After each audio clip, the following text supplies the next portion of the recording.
The LA Kings have set a franchise record with points in 12 straight games, but are the Kings one of the elite teams in the NHL right now? We'll discuss that, and has there been a change in the Kings goalie competition? That and more on this edition of Locked on LA Kings.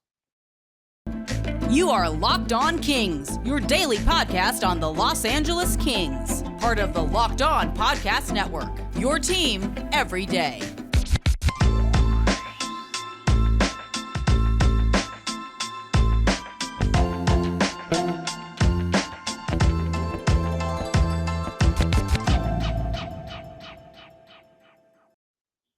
Hey, Kings fans, welcome to Locked on LA Kings, part of the Locked On Podcast Network, your team every day. Thanks for making Locked on LA Kings your first listen every day. We are free and available wherever you get your podcasts and on YouTube. Please like and subscribe if you're enjoying this content. As we enter, we're actually closing down the month. We're at 1,509 subscribers at last check. We have a goal of getting over 100 new subscribers each month, and with 4 days left in this month, we've already had 242 new subscribers this month. Thank you so much for all your support of the YouTube channel. If you haven't liked or subscribed yet, doing so really helps the channel get more recognized. So thank you again to all who have liked and subscribed to the YouTube channel so far, and to anybody who will do it coming up here in the near future. We are on the way to 2,000 subscribers. That is awesome.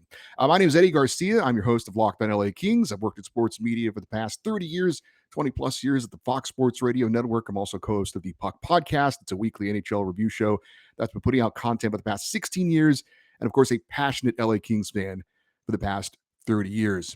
The LA Kings have just 9 games left in the regular season as we get excited about the playoffs. And the Kings just wrapped up a stretch that saw them set a new franchise record with points in 12 straight games, going 10-0-2 over that span.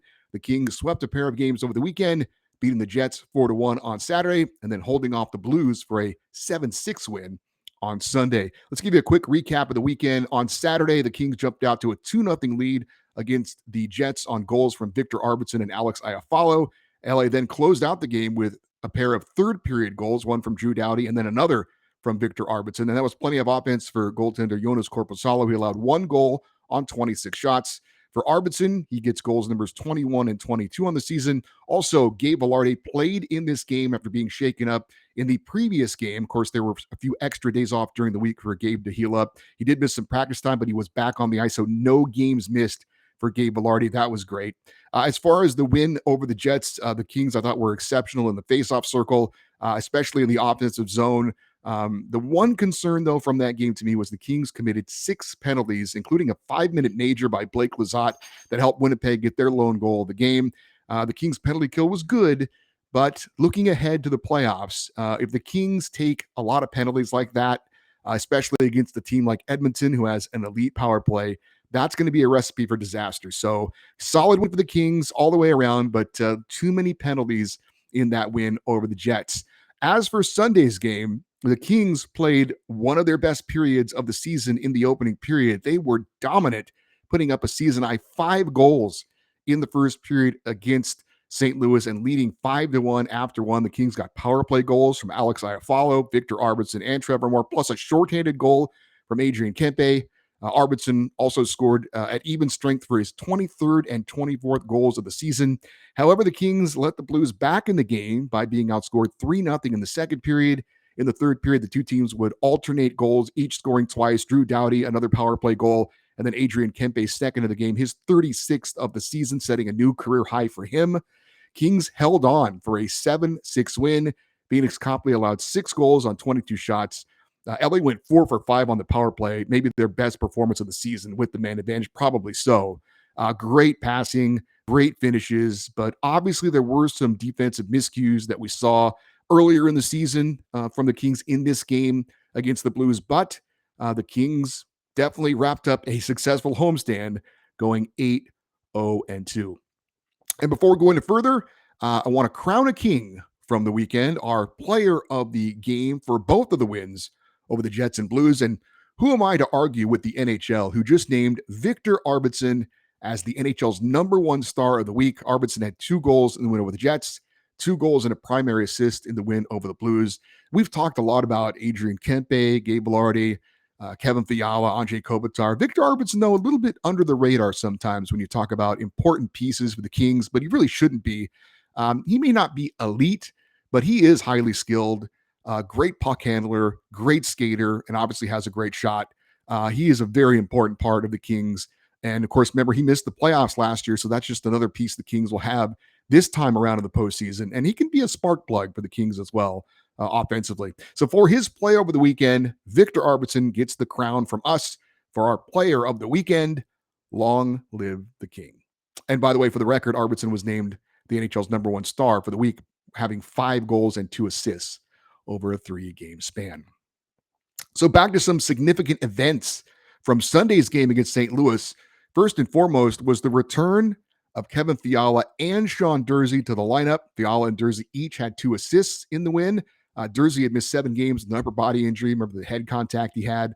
And Fiala missed 6 games with a lower body injury, the knee-on-knee hit against Colorado. Fiala also suffered a non-contact injury in the second period of this game, and it looked to be serious as he could barely get off the ice, had to crawl over the boards, and we all held our breath. But he returned to play the rest of the game. And as far as we know, he's good to go Tuesday in Calgary. So bit of a scare there. But the good news is both Fiala and Durzi back. I thought they both looked solid in their returns. Durzi had an awesome pass on an assist to Victor Arvidsson on his second goal, showing some great vision from the point and putting the puck right on RV's stick for a tap-in goal. Also, the Kings were without Blake Lizotte in that win over the Blues. He was suspended 1 game by the NHL for a cross-check to the head in that game against Winnipeg on Saturday. So Trevor Moore played center on the third line in place of Lizotte, and Jared Anderson-Dolan was in on the fourth line. He did not have a point in that victory over St. Louis. So again, great to see the Kings pretty much at full health for that game against St. Louis, with Fiala back, with Durzi back, Velarde obviously staying in the lineup, not missing any time. And the Kings, at least for that first period, looked about as good as they've looked all season long. There were certainly some things to clean up, though, from the second period specifically. So obviously there's not much to complain about as a Kings fan right now. The Kings are winning. They are very much in the thick of things as far as winning a division title. They certainly are looking for home ice advantage, at least in the first round of the playoffs. And we're going to update you on where the Kings are right now after the weekend in the Pacific Division standings. But the question I have is, are the Kings one of the elite teams in the NHL right now? Obviously, they're getting a lot of attention because of this point streak they're on. But I think, honestly, I'd have to say no at this point. Now, don't get me wrong. Are the Kings good? Yes. Are they very good? Yes. Clearly one of the top teams in the West. And I'd say definitely a top 10 team in the NHL. But are they elite? Are they one of the best of the best? And I have to see a little more, frankly, right now. The Blues game aside, the Kings have been elite defensively of late, and you have to admit, over the run of 12 straight games with a point, they haven't beaten, though, any elite teams. Now, they haven't gotten any wins over the Bruins or the Devils or the Hurricanes or the Rangers or the Maple Leafs. They don't have any wins over the Golden Knights or even the Wild. They had the 1 win over the Avalanche, which was a solid win. And they had wins over the Islanders and 2 against the Jets. And both those teams are going to be playoff teams, most likely. But the other 6 wins came against teams that are not currently in a playoff spot and likely are not going to be in a postseason position when it's all said and done. And then there were 2 shootout losses to a pair of non-playoff teams. Now, it's not the Kings' fault. The schedule is what the schedule is right now. But I think it's fair to say the Kings aren't elite right now over this record-setting point streak. But they could be soon, because the next 7 games are going to be big for the LA Kings in a number of different ways. Obviously, settling where they'll finish in the playoffs as far as the seeding. Could they win the division title? And could they be considered one of the elite teams in the NHL? Next 7 games, the Kings face the Oilers twice, along with the Golden Knights, Kraken, and Avalanche again. All those teams are going to make the playoffs. So the competition definitely stepping up as we wind down the regular season. Now, should we all be happy with the way the Kings are playing of late for sure? And it's nice to see the Kings starting to get some recognition from across the NHL because of this 12-game point streak. But I'm not ready to say the Kings are among the best of the best in the NHL just yet. But these next 2 weeks are going to help determine if maybe they are. So, how much of that 7-6 win over the Blues, how much did that affect the Kings goalie competition? We're going to talk about that next. But first, I want to remind you that this episode of Locked On LA Kings is brought to you by Athletic Greens. With one delicious scoop of AG1, you are absorbing 75 high quality vitamins, minerals, whole food sourced superfoods, probiotics, and adaptogens to help you start your day right. The special blend of ingredients supports your gut health, your nervous system, your immune system, your energy, recovery, focus, and aging. AG1 contains less than 1 gram of sugar, costs you less than $3 a day, and it's just one scoop in a cup of water. That's it. No need for a million different pills and supplements to look out for your health. And to make things easy, Athletic Greens is going to give you a free 1 year supply of immune supporting vitamin D and 5 free travel packs with your first purchase. All you have to do is visit athleticgreens.com/NHL network. That's athleticgreens.com/NHL network to take ownership over your health and pick up the ultimate daily nutritional insurance. So let's check in on the LA Kings goaltending competition so far since Jonas Korpisalo was acquired just before the trade deadline. The Kings have continued to alternate starts between Korpisalo and Phoenix Copley. Now, Korpisalo got the start on Saturday against the Jets. He allowed 1 goal on 26 shots. The 1 goal was in the dying seconds of the Kings killing off a 5-minute major penalty. I wouldn't go so far as to say it was a soft goal, but it was stoppable. The Jets scored on a cross-ice pass, and Korpisalo seemed to take kind of an extra shuffle to go from post to post from his left to his right, and that little extra shuffle cost him getting over the post. Still, Korpisalo got the win against the team currently holding down a playoff spot. He improved to 4-0-1 as a King, lowering his goals against average from 1.96 to 1.77 and raising his save percentage from 921 to 929. As for Phoenix Copley, he got the start on Sunday against the Blues. He allowed 6 goals on 22 shots. And of the 6 goals, I thought one of them was a soft goal. The second goal for St. Louis was from distance and was stoppable. He saw it, didn't get screened. The first and fifth goals were stoppable, but also from near the high slot, so in high danger areas. The third and fourth goals were terrible defense by the Kings, and they left Copley hung out to dry. So I'd say one of the goals that Copley allowed was for sure on him. 2 of them were kind of a combination of poor coverage and stoppable shots. But they were in, again, high danger areas, and 2 of the goals were totally the result of poor defense. Still, Copley got the win, which is what he does. 5-0-1 since the trade deadline and since they started alternating starts in net. 23-4-3 overall. Now, his win percentage of .697 is second only to Linus Ullmark of the Bruins, who's going to win the Vezina Trophy as the league's top goalie. However, Copley's goals against average did go up from 1.58 to 2.31 with those 6 goals allowed, and his save percentage did fall from 934 to 902. So certainly statistically, that performance against St. Louis certainly cost Copley as far as if you're looking strictly at statistics between the 2 goaltenders. But like I said, I don't know that it was all Phoenix's fault. It wasn't a horrific start by him, certainly by his standards of late, certainly not on top of his game.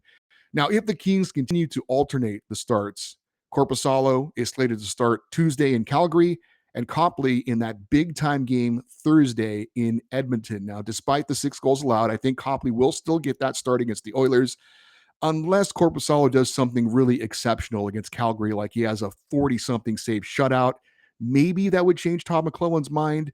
But I think he's going to keep the alternation going for now. Now, he has said that this alternate starts for the 2 goalies is going to continue until it doesn't. Translation is that he has no plans to change it for now, but if he has any issue and feels like he needs to change it, he will. He's not going to just keep it going just because. So we'll see how it goes. I have a feeling that after the one kind of subpar start, he's not going to throw out everything that Copley has done to this point. Maybe if Korpisalo really goes crazy and stands on his head and does some exceptional things against Calgary, maybe he wants to keep that going in the huge game against the Oilers. But my gut feeling tells me that Copley is going to get that start against Edmonton, and we'll see how he does. If he has a great performance and the Kings get a big win, maybe the ball swings back into Phoenix Copley's favor. By the way, I did want to share this. I was on my way down to crypto.com arena for Saturday's afternoon game against the Jets, and I tuned in to Sirius XM NHL Network Radio. And to my shock and great surprise, it was pretty much all LA Kings talk. Dennis Bernstein, who covers the Kings for the fourthperiod.com, is one of the hosts on the channel. He does a Saturday show called The Hot Stove, and he and his co-host did it from crypto.com arena. And they had two friends of this show on, LA Kings TV analyst Jim Fox and LA Kings insider Zach Dooley. And they also had LA Kings president and Hall of Famer Luc Robitaille. And frankly, it was the most Kings talk I've ever heard on that network, and it was great.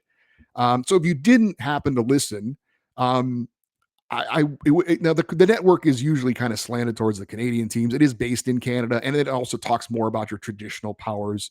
But it was great to hear a lot of Kings talk. And again, if you missed it, the interview with Luc Robitaille, I thought had a really cool moment that I wanted to share in case you didn't hear it.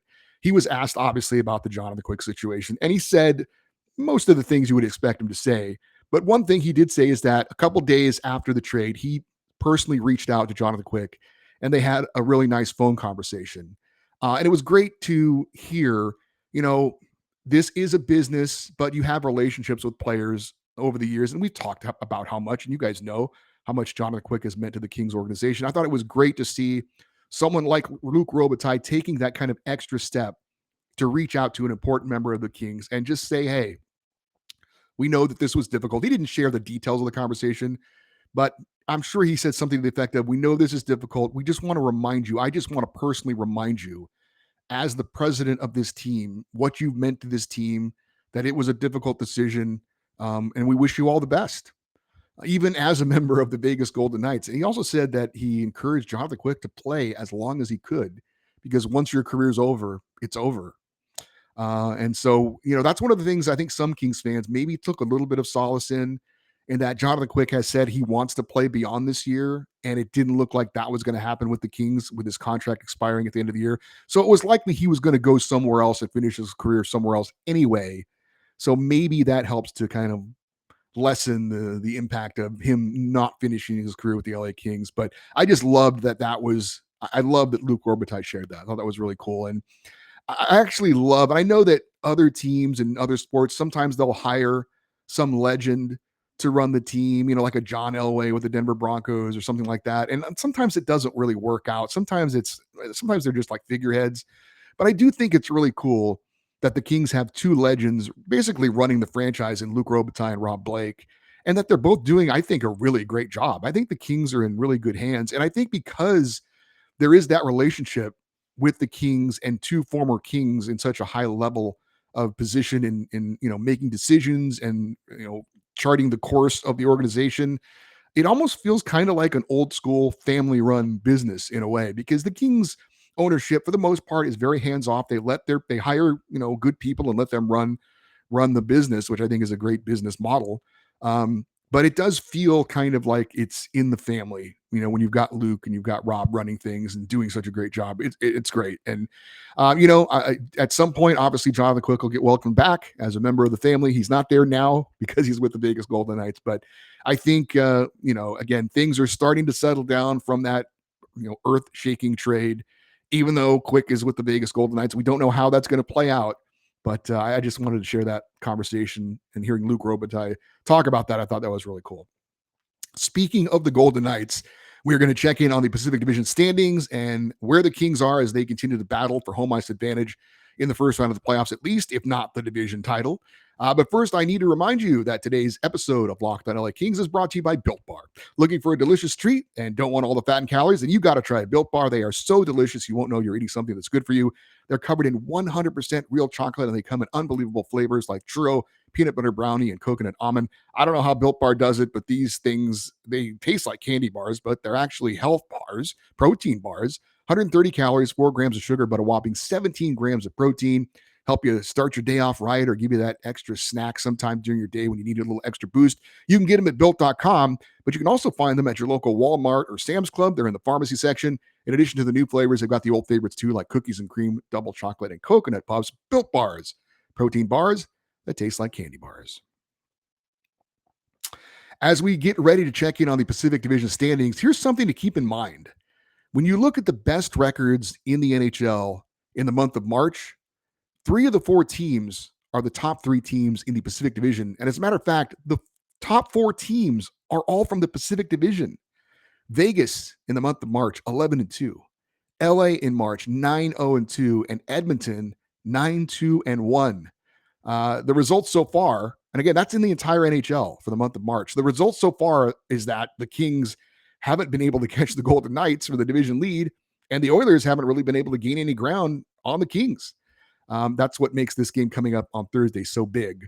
By the way, the other team that's in the mix is Vancouver. They're 10-3 in March, and the Kings faced them twice in the final 2 games, or excuse me, the final 9 games of the season. And if you've been paying attention, the Kings haven't beaten the Canucks in regulation since 2017. They've lost 9 of their last 10 games against the Canucks. So those 2 games against Vancouver, you think, oh, well, it's a bad team. They're not a playoff team. Those games could be big games as well. So again, down the stretch, the Kings definitely taking a step up in competition. So some big games coming up as we close down and wind down the regular season. So as we do each Monday, let's check in on the Pacific Division standings for the start of a new week. And the top team is the Vegas Golden Knights, 46-21 and 6 for 98 points. They were 3-0 this past week. Wins over Vancouver, Calgary, and Edmonton. The win over the Oilers was 4-3 in overtime. Vegas made NHL history this week and a little bit beyond. They started 4 goalies in their last 4 games, and they won all 4 of them. That's unbelievable. And yes, one of them was Jonathan Quick. Logan Thompson, their number 1 goalie, their all-star representative, came back this week. He won, but he also got hurt in the 3rd period, so his status going forward. But Vegas, as much as I dislike Vegas, I have to give them full credit for being able to do what they've done with this rotating net that they've got going on. It's crazy. Coming up this week for Vegas, Tuesday, they're playing another big game against Edmonton. Thursday, they're at San Jose. Saturday against Minnesota. As for the Kings, still in second place, 43-20-10, 96 points. They went 3-0 over the past week, wins over Calgary, Winnipeg, and St. Louis. Coming up this week for the Kings, Tuesday at Calgary as they start a road trip. Thursday, the huge game at Edmonton. Saturday at Seattle. And then Sunday at Vancouver. So 4 huge games coming up this week for the Kings, all on the road. As for Edmonton, 41-23-9, the record for 91 points. They were 2-0-1 over the past 7 days, all overtime games, wins over San Jose and Arizona, and then the loss to Vegas. By the way, I watched that Vegas-Edmonton game.